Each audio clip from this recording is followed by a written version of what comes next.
Hey guys, Mark Zoe here, welcome to the video. Coming up, we've got part 2 of my interview with my little brother Jason, the donor of my new kidney. And in this video, we talk about how he felt whilst he was in hospital during the whole operation and the whole procedure.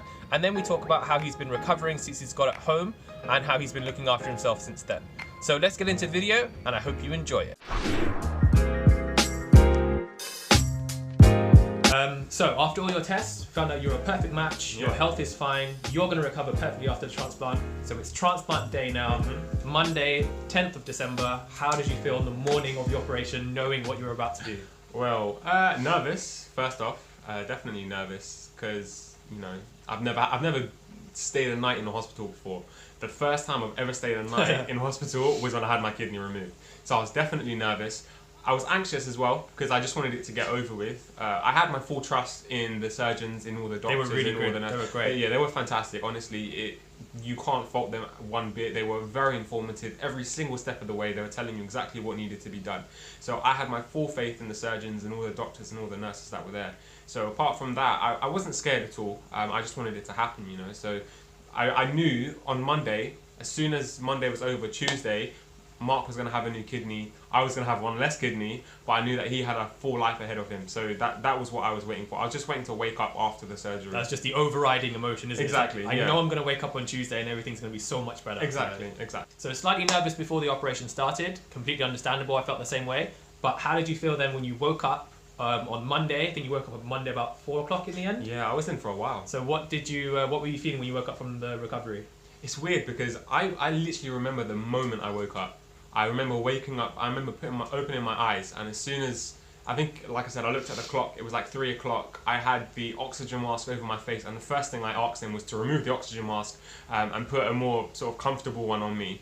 And I was relieved. I actually had no idea what time it was. I thought I woke up maybe 12 o'clock, 1 o'clock. But when I realised I was around 3 o'clock, I thought, wow, I've been knocked out from about. And what time did you go in? 9:30. 9:30 in the morning. 9:30, yeah. So I was in absolutely no pain. If you want to know about pain, as soon as you come out of the operation, there's nothing. You're so full of drugs. Yeah, if anything, that is the only day you feel absolutely nothing. So. Yeah, because after the drugs are worn off from the initial transplant operation, your body then has to kick into its own gear to try and look after the pain relief. And you were given pain relief, weren't you? Yeah. I had the equivalent of morphine. Morphine. But once that's all done and that button's been taken off you, it's just down to your body to deal with it. Yeah. And of course, that's when the pain starts settling. Were you in pain on the Tuesday, the day after? Yeah. That was the worst. But for me, well, we'll probably move on to that. But for me, they had to get me up the next day, so I had to be out of the bed. They weren't kicking me out of the hospital, but you know they really incentivise you getting up as soon as possible. Yeah, trying to get back to a form of normality as quickly as possible, because if you're laying in bed all day, your body's just going to be in shutdown mode and it's not going to know what to do with itself. So. Right, so waking up on Monday, you said that there wasn't that much pain, and then moving into Tuesday, you said that the pain started to settle in a bit more. So what was the worst experience for you whilst you were in hospital? What was the one thing you thought, I really didn't enjoy that? What didn't you like? Well, I think, to be honest, one of the most troubling things is because you went through such a serious surgery, they're constantly checking up on you. So throughout, I think every 2 to 3 hours, you have to have blood taken with you, again, just to measure your creatinine, to measure all of your vitals. So that doesn't matter what hour of the day it is, there is blood being taken. So, you know, you'll get blood taken at 5, and then at maybe 8, and then at 11, and then at 3 in the morning, and then 5 in the morning. So, you know, you barely get to sleep. You can't. That is literally the worst thing. After such a long day, you're in somewhat pain, and you just want to sleep it off, but you can't because, you know, you're in bed, they're coming round, asking for more blood, and, well, you know, it's for your own betterment, but it's just the sleep that you miss. So after Tuesday, I think you were in hospital for one more night until Wednesday. Yeah. And then you were able to go home. So what's that? 2 days after your operation? Yeah, I know, it's absolutely mental. How did you feel going? How did you feel on the Wednesday? How did you feel going home? And what were you thinking? To be fair, you're still a bit sore. The main thing is that they look for is to make sure that you can stand, you can walk, you can pass wind, and you can pass urine. So the main things are your sort of vitals, making sure you can remove what needs to be removed, and you're able and body to walk. You will still be in pain, but it's always better to recover at home. As soon as you're clear from the main problems concerning the surgery, such as the inability to move, making sure you can pass urine and such, As soon as you're home, you're going to feel 10 times better, and that's what they incentivize. So I thought it was absolutely crazy going into an operation on Monday, waking up on maybe Wednesday morning, and they're like, yep, it's time to go home.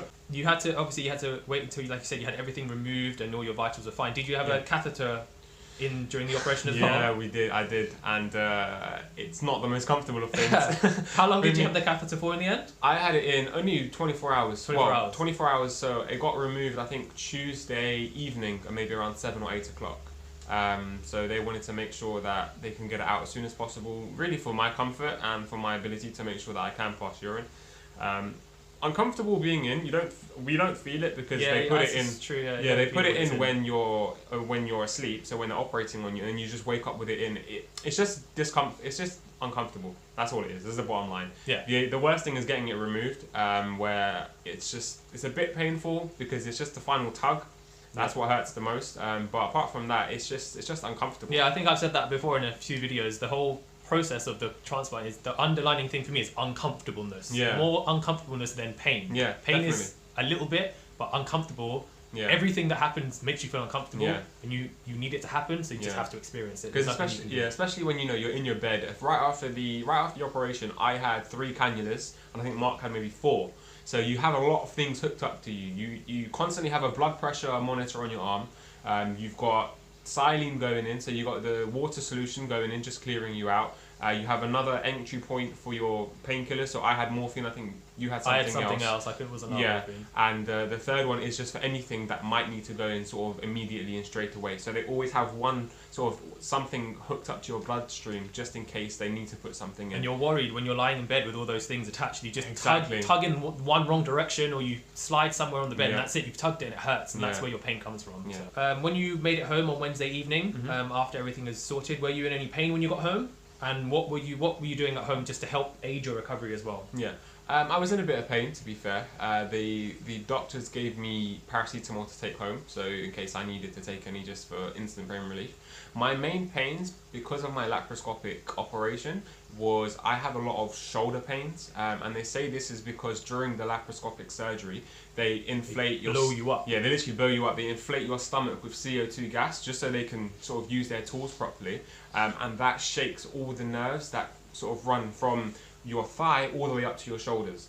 So there's one long nerve that goes all the way down. So putting that gas inside you, it just vibrates and it shakes all the nerves. And it's probably the most painful thing out of the laparoscopic surgery. Yeah, I would say as well, like even hearing your experiences compared to mine, you've been in almost more pain than me after each of our operations, because Jason's pain is all on his nerve endings from his laparoscopic surgery, whereas the pains that I felt just from the open surgery, they've all been controlled using medicines and everything else. And by the time I got to go home myself, I wasn't in any pain. But Jason's pains in his shoulder, they lasted for about a week. Yeah, maybe? About a week. And they're almost paralyzing. Strange. They're almost paralyzing. You can't. The only way to relieve them is to walk. So for your first 2-3 days where you're able to walk, but it's not easy to walk, you have to get up and walk. Was paracetamol helping with anything? No. Paracetamol didn't help. They subdued it for maybe half an hour, but then they would just come back, and then you have to wait 4 hours just to take your medicine again. So you have to try other ways to sort of subside it, and the only way to do that is to walk. And then, so once that pain subsided and the weeks went on, were you able to then move around the house a bit more freely, do a bit of cooking, a bit of cleaning, and just go back to a normal day, normal definitely. life? The thing that I wanted to do most was to try and go back to a normal life. So as soon as I was able to do so, I was up, I was about, I was cooking, I was trying to shower by myself as soon as possible, and trying to get back to normal, really. Getting to the final questions now, I want to ask you about your scars. Okay. So how have they changed since the day of the transplant? Is there anything else that needs to be doing with them, and what happened with your scars after the transplant as well? Well, me and Mark both had 2 different types of scars. So Mark had staples to hold his together. I had sort of those dissolvable stitches and glue. So after leaving the hospital, I had glue on all of my scars and stitching on one of them, because sort of that's the last place where they have to remove the last tool, so they stitched it up externally. Apart from that, for me, they healed quite well. They were good when I left the hospital. Over time, the redness has reduced, and for my last visit, for my appointment update, they've just removed my last stitches, so I've barely got anything left. They said that they healed to almost nothing. That's the whole point of keyhole surgery. There will literally just be a small little circular scar, and then of course the incision. But apart from that, they don't hurt. Did it hurt when you got your stitches removed? No. It was almost painless. Honestly, it was almost. I looked away, he snipped it, and it was gone. I didn't even feel it. I just felt a tug. And then when you showered, when you got home and stuff, was there any pain when you were washing around the areas of the scars? Or it was a bit tender, to be fair. For the first maybe week or two, it was a bit tender. I had to sit down and have someone assist me in washing my hair because I just couldn't lift my hands up to that point. So again, it goes back to the pain in your shoulders more than anything else, which is really strange. So once that subsided, and again, the pains on my shoulders, they probably went away, like we said, after a week or so. And as soon as those went away, I was able to do a bit more by myself. Great. So it's been about 5 weeks now? 5-6 weeks now. Are you back at work yet? I'm not back at work yet. I work as an estate agent, so my job can sort of end up me being behind the desk most of the time. So I will be going back to work, hopefully maybe next week. I'm going to play it by ear over the weekend. I've heard lots of stories from other donors who have had the same laparoscopic surgery, and they can be back at work within 2-3 weeks, and it's literally however you are feeling. Yeah. And as Jason said, it depends what work you do. So if you are just sitting behind a desk or doing something that's a bit more less active, you probably could get back to work a bit sooner. Yeah. Whether if you are a driver or someone doing a bit more active things around the workplace. So it's completely up to you, and it's completely how you're feeling, and you can ask your doctor this when you go for your first checkup and your second checkup, and just work with them to see when you can get back to work. Yeah, just take your time, you know. If you need to take half days at work, then take half days and gradually make your way back into work, because you think you stay at home. I said this to Mark before, you know, when you're recovering, you feel great at home. You know, you feel you can walk around the house for hours upon end. But my first day going out of the house, it was a completely different experience. Drains you. Yeah, drains you. You think, oh, well, I'm so fine at home, everything seems good. But as soon as you walk out the door, for some reason, you just get super tired, and it's almost difficult to do basic daily stuff. So don't sort of jump in the deep end. If obviously it's possible with your work, ease your way in half days and then maybe a couple days a week. Eventually, get back to your full week work. Right, let's move on to the last question now. So I've had a few people ask me this, so I'm going to ask you for them. They all want to know, do you feel any different now that you have one kidney? Do you fall over when you walk left and right? Basically, do you feel any different? Does it feel any different between now and before the surgery? To be honest, I think it's completely psychological. But when I lay in my bed and I'm on my left side where my kidney is no longer there, I feel like my other one is falling into that hole. And I know it sounds so silly, right? And it's probably not true. But that's the only difference I feel. My day-to-day life is perfectly fine. I literally said to Mark, after the day I woke up, is they could not have removed a kidney and I wouldn't have known the difference. You can't feel anything. You can't feel any difference. They've told you that they've operated on you and that they've removed the kidney, but if they hadn't told you that, you would have wondered, well, what have they actually done? Because you don't feel you feel no difference, honestly. So if there are any more questions coming from you guys that you want to ask the donor, we can answer them along the way. I'll try and find some pictures of your scars during the operation, and we'll try and take a few pictures in a few weeks' time just to see how they've changed. I'll do the same for mine as well. Definitely. But thanks so much. I'm sure that my fans would love hearing from you. And if you want to hear more from Jason, like I said, send me some pictures. Don't send me some pictures, sorry. Leave me some comments down below and I'll try and answer them. And if they are directed at Jason, then I'll get him to answer them for you as well. Yeah, could do a part 2. Yeah, part 2. This might even be a 2-parter because I think it's going to be quite long. But yes, please leave me a comment. If you like the video at any point, leave me a thumbs up. And check out my other videos and subscribe for all the latest stuff. I'm trying to do 2 videos a week for you guys still. So hopefully you can understand a bit more about the process that's going through, especially now hearing from the donor as well. You can get a more rounded experience as well. So thanks so much for watching, and we'll see you soon. Peace out.